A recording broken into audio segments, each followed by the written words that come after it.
What is going on, guys? It is Brad, or Demon Asylum, here on Outside the Box, bringing you all a new Fallout 4 video. I'm going to be showing you all a pretty interesting glitch here, and one that is very useful if you're someone who messes around with settlements a lot, and even more so things within settlements that you build that require power through wires. So basically what this glitch is, if you can't already tell from the title, is something that's going to allow you to run wires as far across your settlement as you want, and through anything you want. Basically, you can put wires anywhere and have them actually give power too. Now this glitch is very easy. The first thing you're going to want to do is put a generator down, of course, which is going to give us the power we need to run through wires and into whatever it is we want to power up, such as towers, lights, or a terminal, for instance. All of those will be shown in the gameplay as examples of the glitch.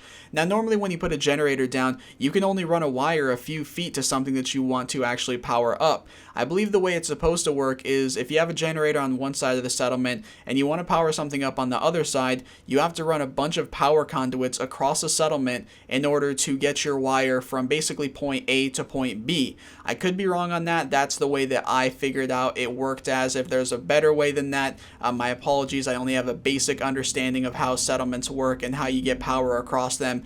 Either way, whatever methods there are to do it legitimately, this is going to blow those out of the water. What you're going to do is put a power conduit down right next to the generator and attach a wire between the two just like you normally would. Now what you're going to want to do though is go really far away, obviously so far away that you couldn't attach a wire between just a conduit or a generator and this item. You could even put it behind a house or something if you wanted to make it even more ridiculous. And then once you have that item down that of course you need to have a wire attached to power it up, go back over to the generator and you're going to want to hover over the wire that is attached from the generator to the conduit, but also behind that you're going to want to be having the generator. So you're basically going to be looking at the wire which is closest to you, but behind that is the generator, and what you want to have lit up by the green light is the wire, not the generator. So from here, once you're at this point, and hopefully I explained that well enough, you're going to want to hit the button, which on Xbox One is Y, and on PlayStation I believe it will be triangle, to choose the option which would normally attach a wire. Now if you're hovering over the wire, if you look at the bottom of your screen, there's not going to be an option to attach a wire. That's fine. That means that you're doing this right.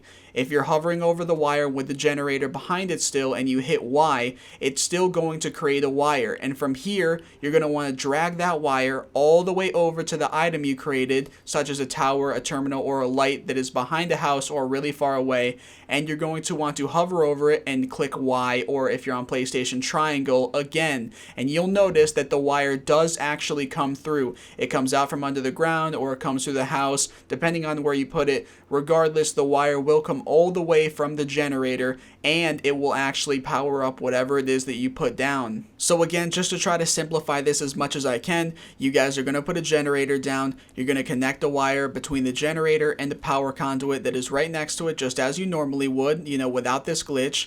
And then from there, you're going to want to put an item as far away as you want or behind things that you want to power up with just one wire from the generator.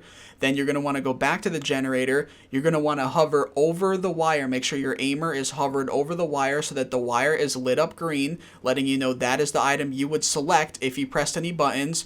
But also make sure that behind the wire and on your aimer is the generator. From here, you're going to hit either Y or triangle, depending on if you're on Xbox or PlayStation, and then a wire will actually be pulled out of the generator, and you can go and connect that to your item that you put down really far away or behind whatever it is you wanted to, and that item will actually get powered up. So hopefully I explained that well enough for you guys. I feel like the only part that could be confusing to some people is when you're creating what we'll call the ghost wire to bring from your generator directly to the item really far away or behind something to power it up. But of course, if my commentary didn't do it for you, you could always go back and watch the gameplay, as multiple times in this I show exactly what I explained in my commentary in order to make that ghost wire and bring it directly to your item to power it up, no matter how far away it is or what it's behind. Anyway guys, that's going to be about it for this video. As per usual, if you have any questions or confusion regarding the glitch I showed, just go ahead and post a comment and I will be sure to get back to you as soon as I can